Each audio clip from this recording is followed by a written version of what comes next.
అన్న గురుగా అన్న తీసే అన్నది పక్కకే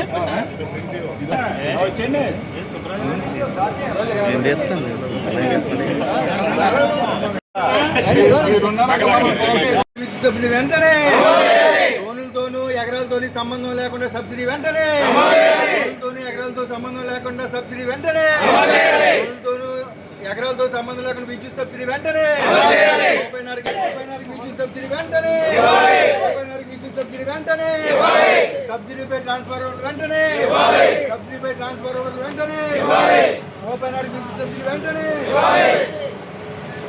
కరెంటు ఇవ్వాలి రూపాయిన్నరకే కరెంటు ఇవ్వాలి రూపాయిన్నరకే కరెంటు రైతుల ఐక్యత రైతుల ఐక్యత ఇవ్వాలి రూపాయిన్నర కరెంటునే ఇవ్వాలి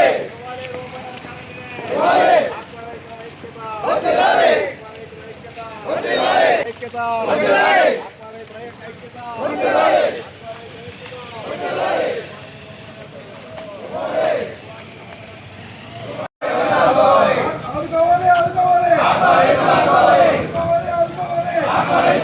రైతుల్ని వెంటనే రూపాయిన్నరకి వెంటనే సబ్సిడీ రూపాయిన్నర కరెంట్ సబ్సిడీ వెంటనే రూపాయిన్నర కరెంట్ సబ్సిడీ వెంటనే సబ్సిడీ వెంటనే సబ్సిడీని వెంటనే రైతుల ఐక్యత రైతుల ఐక్యత రైతుల ఐక్యత ఎటువంటి షరతులు లేకుండా విద్యుత్ సబ్సిడీ వెంటనే ఎటువంటి గడువు లేకుండా విద్యుత్ సబ్సిడీ వెంటనే ఎటువంటి గడువు లేకుండా విద్యుత్ సబ్సిడీ వెంటనే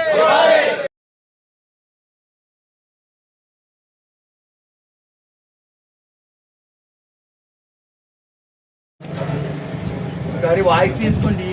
ఈరోజు పశ్చిమ గోదావరి జిల్లా ఆక్వా రైతులందరూ కలిసి ఈ మన కరెంట్ ఆఫీస్కి మెయిన్ హెడ్ ఆఫీస్కి రావడం జరిగింది. ఎస్సీ గారిని డిఈ గారిని కలవడం జరిగింది. రూపాయిన్నర కరెంటు రైతులందరికీ జోను నాన్ ఆక్వా జోను సంబంధం లేకుండా ఎకరాలతో సంబంధం లేకుండా అందరికీ ఇవ్వాలనేది మా ప్రధాన డిమాండ్. గతంలో చంద్రబాబు నాయుడు గారు హామీ ఇచ్చారు, నాన్ ఆక్వా జోను సంబంధం లేకుండా ఎకరాలతో సంబంధం లేకుండా అందరికీ రూపాయిన్నర కరెంట్ ఇస్తామని. అది తక్షణం అమలు పరచాలని. ఇప్పటికే 2 సంవత్సరాలు పూర్తి అయిపోయింది. 2 సంవత్సరాలు రైతు నష్టపోయారు, విపరీతంగా లక్షలాది రూపాయలు నష్టపోయారు రైతులు. ఆ రైతుల్ని నష్టపోయిన రైతులు కూడా ఆదుకోవాలనేది మా ప్రధాన డిమాండ్. రూపాయిన్నర కరెంటు ఇప్పటికైనా అమలు పరచాలని, తక్షణం అమలు పరచాలని, ప్రభుత్వం ఆ రైతులను ఆదుకోవాలని. ఈ పరిస్థితిలో ఈ మార్కెట్ ధరల పరిస్థితి కానీ ఫీడ్ ధరల పరిస్థితిలో కానీ రైతు కలిసి చేయలేని పరిస్థితిలో ఉన్నారు కాబట్టి రూపాయిన్నర కరెంటు తక్షణం అమలు పరిచి రైతుల్ని ఆదుకోవాలని మా ప్రధాన డిమాండ్. తర్వాత 14-19 సంవత్సరాల్లో గత ప్రభుత్వం చంద్రబాబు నాయుడు ప్రభుత్వంలో ట్రాన్స్ఫార్మర్ల మీద సబ్సిడీ ఇచ్చేవారు. ఆ సబ్సిడీ తక్షణం మళ్ళీ ట్రాన్స్ఫార్మర్ల మీద సబ్సిడీ అమలు పరచాలని మా ప్రధాన డిమాండ్ తెలియదు.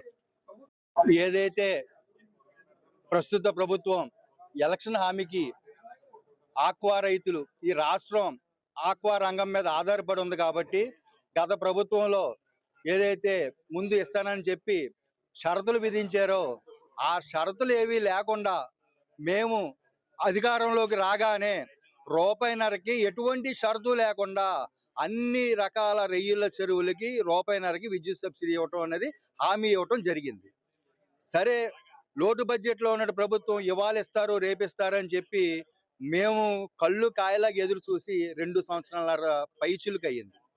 ఇదే పరిస్థితుల్లో ఒక పక్క మేత ధరలు విపరీతంగా పెరగటం, రొయ్య ధరలేమో కనిష్ట స్థాయిలకు పడిపోవటం, ఇటు కనీసం ప్రభుత్వం ఇస్తున్నటువంటి రూపాయిన్నర కరెంటు విద్యుత్ సబ్సిడీ ఏదైతే ఉందో అది ఇవ్వకపోగా, అది కనుక ఇచ్చినట్లయితే కనీసం ఎకరానికి ఒక 20-25 వేల రూపాయలు రైతుకి సపోర్ట్ దొరుకుతుందని ఎదురు చూడటమే తప్ప ఈ రోజుకి అమలు చేయకుండా ఏదైతే కేంద్ర ప్రభుత్వం ఏరియాస్ ప్లాస్టిక్ వస్తువులపై 5% GST ఒక మినహాయింపు ఇచ్చిందో అది కూడా మన రాష్ట్ర ప్రభుత్వం అమలు చేయకపోవటం నిజంగా ఈ ప్రభుత్వం వచ్చిన తర్వాత రైతులందరూ కూడా దీపం వచ్చింది ఇల్లు చక్క పెట్టుకుందాం అనే ఉద్దేశంలో ఉన్న ఆక్వా రైతు ఈ రోజు ఆ దీపం ఆరిపోతుంటే ఎలా కాపాడుకోవాలన్న పరిస్థితి తీసుకురావటం.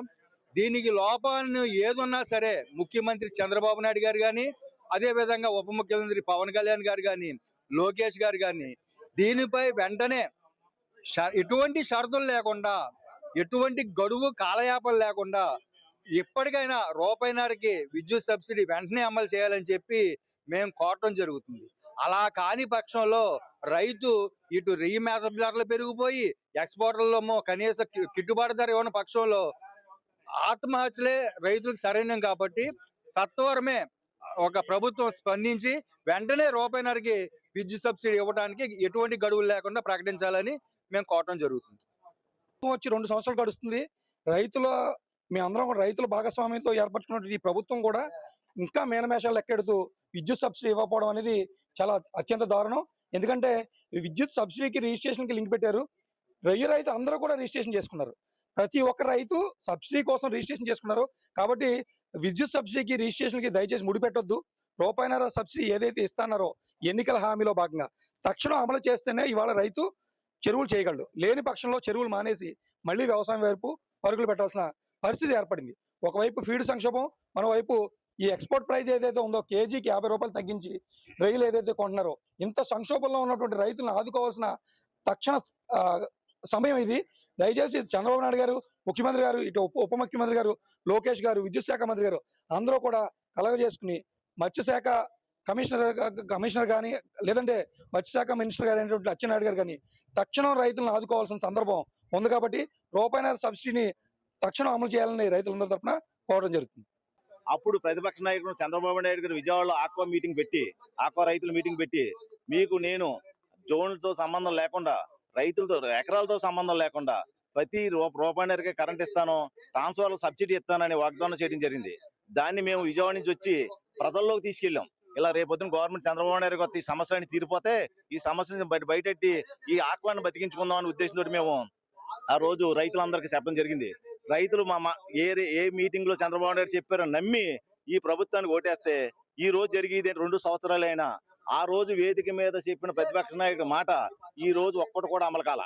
ఆ రోజు ఏం చెప్పారు అయ్యిందంట, ఎక్కడైంది ఉంటే మేము ఈ రోజు రూపాయిన్నర కరెంట్ గురించి మేము ఉద్యమం చేయవలసిన పని లేదు కదా, ఈ రోజు మీ ముందుకు రావాల్సిన పని లేదు కదా, దీనికి ఎందుకు జరుగుతుంది అని ఒక్కసారి ఆలోచించి ఈ రోజున్న ప్రభుత్వం ఆలోచించి ఎందుకు ఈ సమస్య ఉందో, దీనికి ఎందుకు జరుగుతుందని కింద అధికారులకు ఆదేశించి ఈ దీని మీద రైతులతోటి సమావేశం ఏర్పాటు చేసి ఆ నష్టాన్ని తెలుసుకుని ఆలోచన కూడా సమయం కూడా వాళ్ళు ఇవ్వలేని పరిస్థితి వచ్చేసింది ఈ రోజు ప్రభుత్వానికి.